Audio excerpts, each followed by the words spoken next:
Welcome to the OnlySoccerTickets.com weekly World Cup ticket update. That's Yep. what we're here for. I'm Quinn, I'm Tim, Today- yep. founder of OnlySoccerTickets.com. and I'm an intern at the company. Today we're going to talk about the price updates, the market window, seat assignments, and more. So you want to get started and talk to us about the price updates for the Yeah, week? absolutely. So every week we are doing a price update on our website, so that way you can see like what way are tickets trending, what matches are big movers, what's going up, what's going down, right? So and different things are affecting that. So this is all data from our site. Again, we're a secondary ticket market, so we are listing other people's tickets. And this is how they are pricing their tickets. So we're not pricing the tickets. This is how they are. And we're just monitoring how that ticket marketplace is moving. So just like a StubHub, just like a SeatGeek. So when tickets move, we're wanting to report that so you know when to buy. So that way you have the best information, right?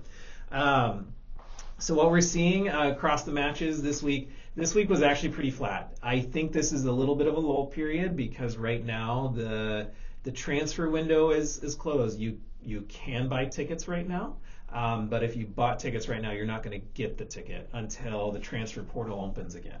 Yeah. So with the way FIFA is managing their ticket inventory for right now, they've paused any exchange and transfers so that way they can make seat assignments. So what we're seeing this week, so big news as far as that goes. Last week we saw quite a bit of a decline, like a 5% decline in ticket movement. This week we saw like less than a 1% increase. So it was pretty small. So the average get-in price across all the matches we're monitoring went up $4. When we're seeing average ticket prices anywhere around like $900 right now get in on our marketplace. Yeah. Some marketplaces are showing a little bit less right now, some a little bit more. It all depends on what ticket you have. But we didn't see much movement. So the matches, 17 matches did rise, and then 2 matches fell, and then the rest of the matches stayed the same as far as prices. Okay. And then what we're seeing from that is group stage matches particularly, those were again pretty flat. Last week saw a nice decline in them. This week's been pretty mellow. Mm-hmm. The matches that are moving, so that's always kind of fun stuff. Let's hear it. Let's hear it. So we have South Africa versus to be determined had the biggest increase. Saw a $25 or a $75 increase. Big percentage move because it went from like $425 last week to $500 this week. Yeah. So we don't know who South Africa's yet playing because that's still to be determined. There's about 4 spots, is it? Still to be determined? Yep. 4 or 6 spots to be determined. This game has been just moving. This moved last week and it's moving again this week. The U.S. men's national team versus Paraguay. Host country, not surprising. We're seeing a big change there. That went up $69. Makes sense. It'll be interesting. So we'll talk about some things here in a second. Only ones that went down, like Haiti versus Scotland, and then match 88, which is a knockout match round. Those just went down like $11 each. Okay. You mentioned a little bit about the market window when talking about the prices, but could you explain a little bit further into how they'll impact the buyers? Yeah, so the market window, right now FIFA has closed the market until their marketplace. So they have a secondary resale marketplace. They also have the ability inside the site to transfer the tickets, right? So they have closed that down because they are assigning out seats. So because right now everybody only has a category 1, 2, 3, or 4 ticket. And that 1s are the best tickets in the stadium, 4s are the worst tickets in the stadium, kind of a thing. Yeah. And so how's that going to affect people? It's going to be really interesting. We don't know for sure. Our speculation is that there'll probably be a short time bump because a lot of people are going to want to start. Once they get their seat assignments, and once they can do that, they're going to be excited to swap tickets because they're like, oh, my ticket isn't as good as I had hoped. Yeah. And so there's going to be a lot of people trying to swap tickets. So the good tickets will probably increase in price. The less good tickets, they might start to fall because right now, essentially, everybody has a lottery ticket. So, like, yes, they have a ticket, but it's like the lottery. They don't know how good that seat is. True. And so they have a rough idea of how good it is, but some people might Yeah. have a lot more specific things that they want. So, Interesting. so right now people can still, even in this period, you can still sell a ticket. You just can't do it on FIFA's marketplace. You can do it Yeah. on a site like onlysoccertickets.com. You could do it on StubHub. You could do it on whatever, but you're not going to be able to receive that ticket until that transfer window opens again. Okay. And then So is that early April? Is that? yeah, April 2nd. April 2nd. 11 Eastern, I think. 11 a.m. Eastern. So probably a bunch of emails are going to go out because Yeah. I think there's like 8 million tickets or something like that for this World Cup. Yep. And so we're gonna see what kind of effect that's gonna have on the marketplace. Okay. And then you mentioned Section 1, Section 2, Section 3, or category. Mhm. When do we know when the seats come out? If you're an individual ticket holder, when do you know exactly the seat? Is there a date set on that, or is that still kind of speculative? when that They're comes out? saying it should be April 2nd. That's you April- should that's know April the 2nd as well. seats. So Okay. that's when people are going to be transferring tickets like crazy. You're gonna probably see, like we said, you're gonna see a spike, but it might come back down. Okay. Who knows? For the big games, I think you're gonna see a lot of action and a lot of movement. Yeah. You're going to see a lot of fans doing the fan-to-fan swap. Just be very careful with that because that's a good way to get scammed. Yep. But there's going to be a lot of people who are going to be like, I want to go to a different game, or I Yeah. want to try and see if I can swap and upgrade my seat. Okay.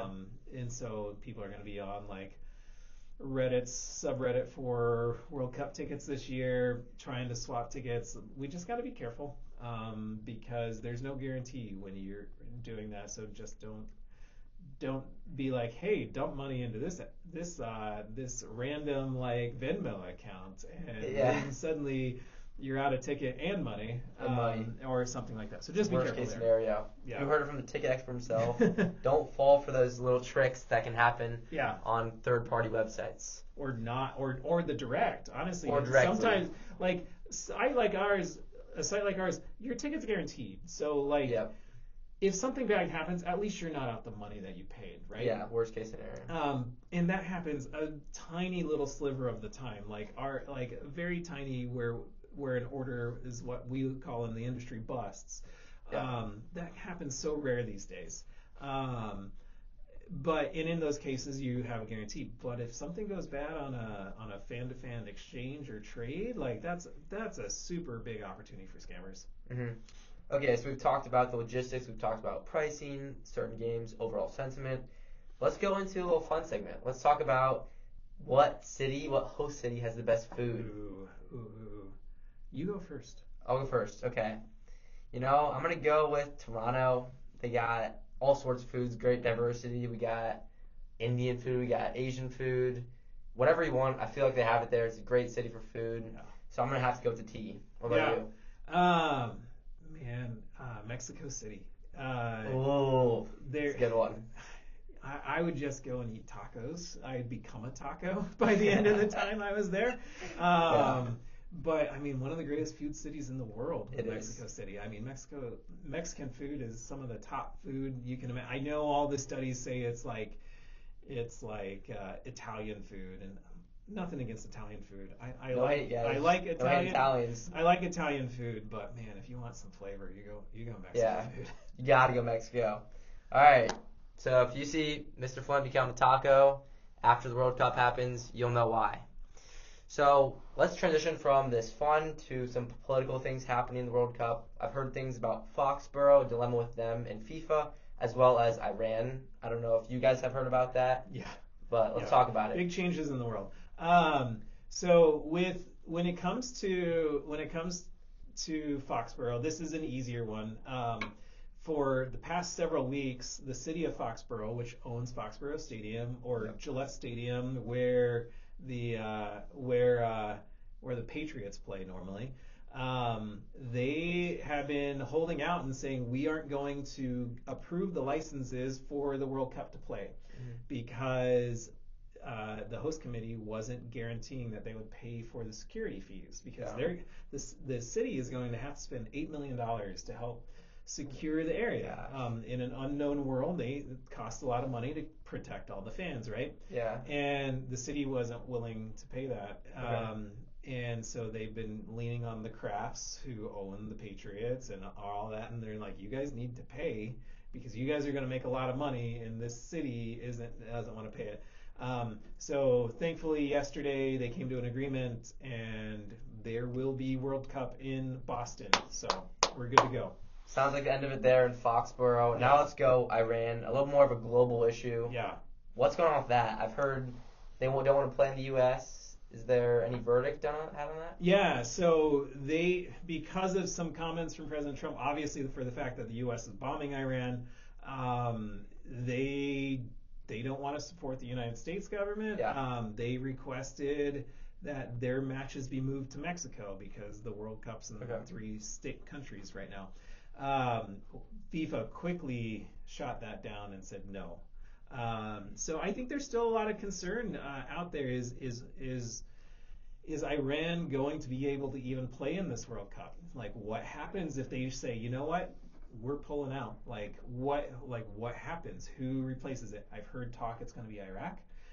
Who would replace them? And so it's a great question that's out there. And so we've seen on our marketplace, as we look at all the Iran group stage matches, we've seen a fall off since the war started in ticket prices.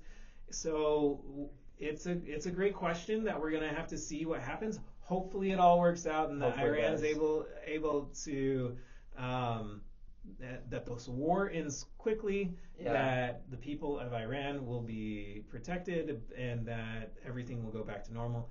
It's not looking like that right now, but hopefully for them, they will be able to come and play, and that for their fans, they will be able to play. But it's a hairy situation, so there's definitely some risk there that your match might get swapped. Yeah, sounds like a lot of chaos going on between Iran and the U.S. in terms of the World Cup and in terms of the world. I think that's it from us today. You got anything else? No, that's it. We're excited to keep doing this. We'll do this every week. Yeah. We'll cover news. We'll cover what's happening in the ticket marketplaces. Yep. And we're excited to hear your feedback. Yeah. Drop a comment down below if you got anything else you'd like for us to talk about next episode. Thank you all for tuning in. All right.